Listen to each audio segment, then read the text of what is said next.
Hello, I'm Melvin Coleman with Inkwell Pictures, And I'm Marvin Coleman with Inkwell Pictures. and we'd like to present to you Lorraine.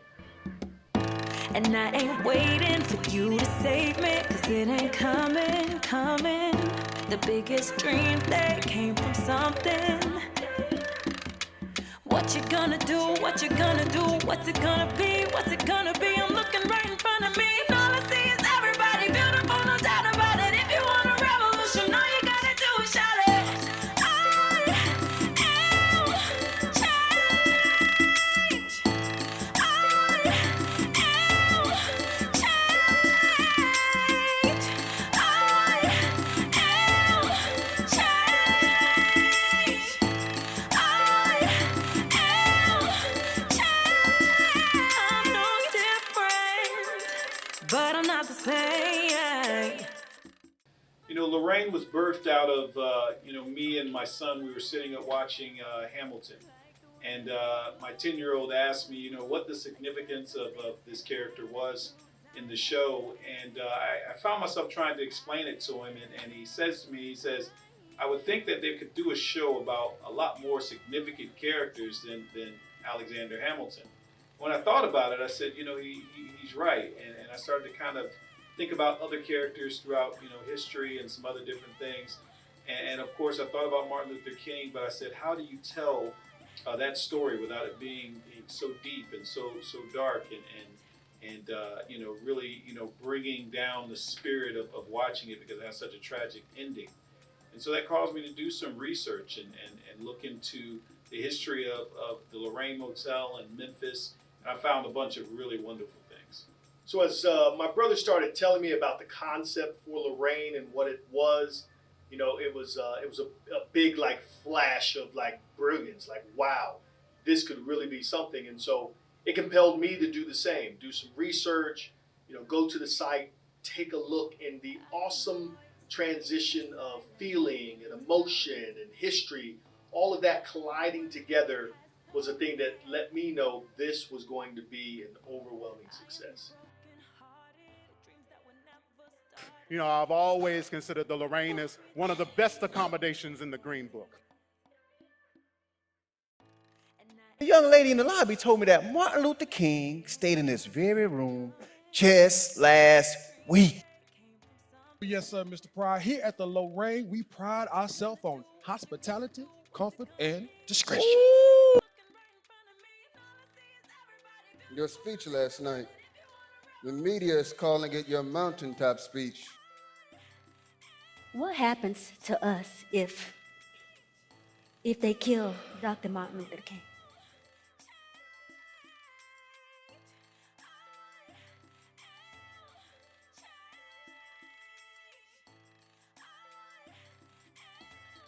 One of the things in doing the research that I found was that the Lorraine Motel was a Green Book motel, which means at that period of time in the Jim Crow South, it was a safe place where African Americans who were traveling could stay and eat, etc. And so the Lorraine Motel, being right there in Memphis, was the place that a lot of entertainers, etc., would stay if they were African American. A lot of people know that Memphis is a hub of just a lot of really, really terrific music. And what I found out was that the Lorraine Motel was just one block away from Stax Records, which is the birthplace of so many tremendous singers and performers and soul artists. Doing the research, we actually found photographs of different artists, Isaac Hayes, and people at the actual Lorraine Hotel or Motel, which gave us the emphasis that yes, we are on to something here in regard to the significance of this motel. And the story started to birth and just continue to grow, not only with the historical fact on the ground, but the possibilities of not only the magnitude of who stayed there, but why, and the pulse of what was going on in the city of Memphis at that time. Lorraine is a lot of people attribute it to its tragic ending of Martin Luther King and the place of his assassination. But the story of Lorraine really is a lot bigger than that, because it's really about Memphis, and it's about the plight of the sanitation workers at that time, the whole mood of Memphis, and also how music was shaping that era. You had Otis Redding, who was the Prince of Memphis, who had so many great hits during that period of time, who was recording music a block away from the Lorraine and staying there.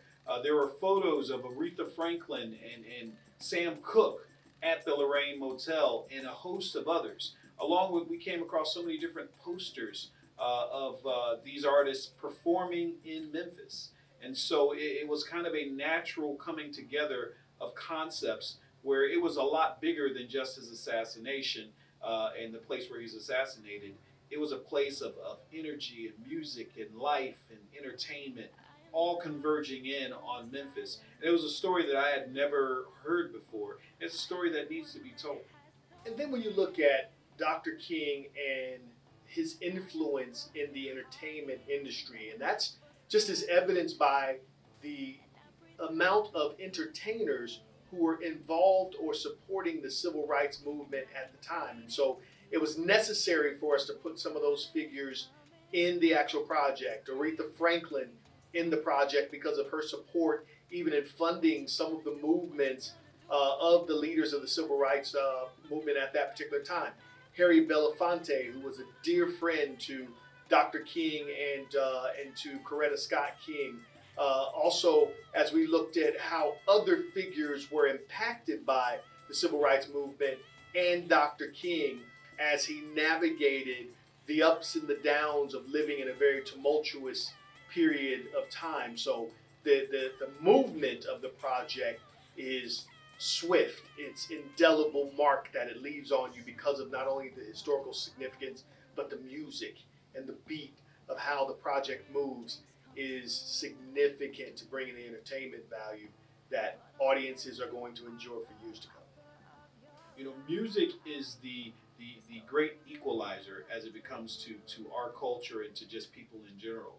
That, you know, when you transition yourself into listening to different people like your Otis Reddings and Isaac Hayes and you know, Harry Belafonte and other Aretha Franklin, all of these different artists, you know, you notice that there is a convergence of cultures where there's black, there's white, there's Hispanic, there's everyone who's enjoying this music. And so music is kind of that great unifier in the project. I've been loving you. Got it. Too long to stop now. Your love sets my soul on fire.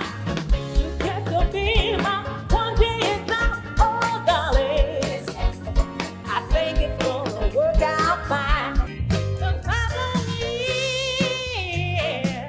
I thought you were the man, but I'm found now.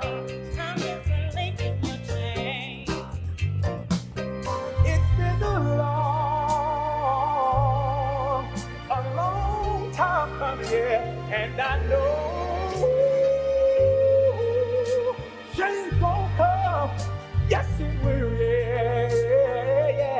Huh. You are tired,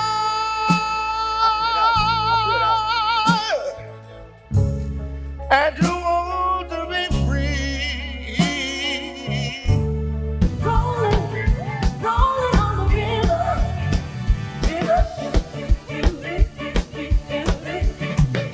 You gotta squeeze her, don't tease her, never leave her. Got, nah. But I think somebody love me.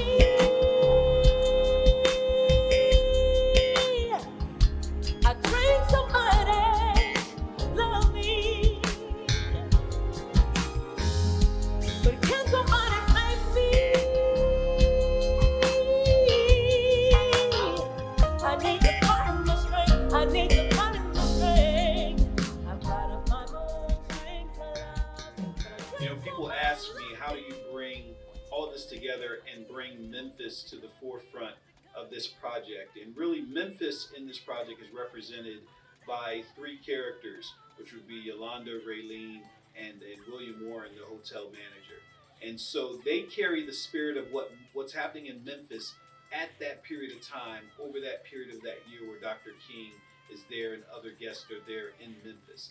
And so it was kind of like that extra or additional character that you couldn't really do this project unless you brought Memphis to the table. And these guys did a fabulous job of setting the tone for the project. You know, I've always considered the Lorraine as one of the best accommodations in the Green Book. And it's perfectly fine to call me Martin. I'm giving you ladies 5 minutes. I said 5 minutes. Get done and get moving, or the next big joke, big talking point around here is gonna be your paycheck. Ooh, I can't stand that man. What kind of woman could even possibly be with somebody like that? All dreams start from the same place change does, on the inside. I understand that, Dr. King, but you know, here in Memphis, a dream is just that, a dream. To snuff out a man's life is sadly an easy thing to do. But see, the impossible task is to extinguish the fire that burns in a great man's dream. Nina Simone was one of the characters. We got more audition tapes for Nina Simone's character than any other character in the show, and I think it's because of her fire and because of her grit and because of her she was so outspoken and so bold that she wanted change for her people so bad that she was really willing to stand up in such a radical way. And so her presentation in this project is incredible. I mean, it really, really moves you. Black folk ain't got nothing, and white folk got everything. So yes, I will carry my bat every day. This voice of soft thunder is my bat. These two gifted hands are my bat. You know, I want this project to inspire people. I wanted to move people to change. I wanted to move people to look at the things that were going on in that time and look at the different things that we have currently going on, not only in our country, but around the world. And I want them to be inspired to change, that I want this to be the rebirth of that dream that Dr. King had about unifying people and about people coming together.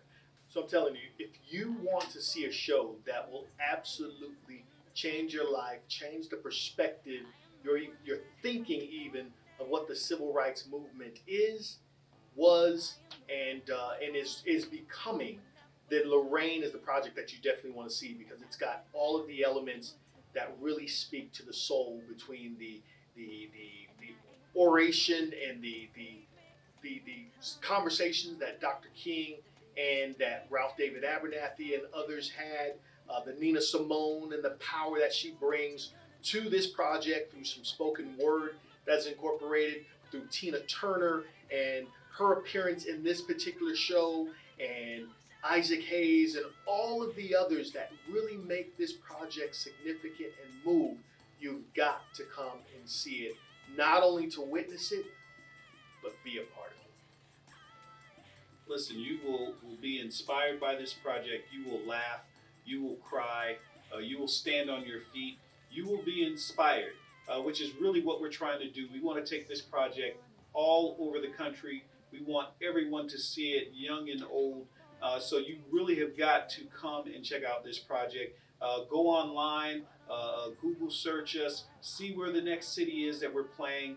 If you want to support in any way, go to inkwellpictures.com or go to LorraineStagePlay.com and send us your support. We're trying to take this everywhere, all over the country, for everyone to see it. You will love it. You will laugh. You will cry. You will sing. You will dance. You will be inspired. Lorraine. Thank you very much for allowing us to present this to you. We look forward to seeing you out at the show. My name is Marvin Coleman. And I'm Melvin Coleman with Inkwell Pictures. And we present to you Lorraine.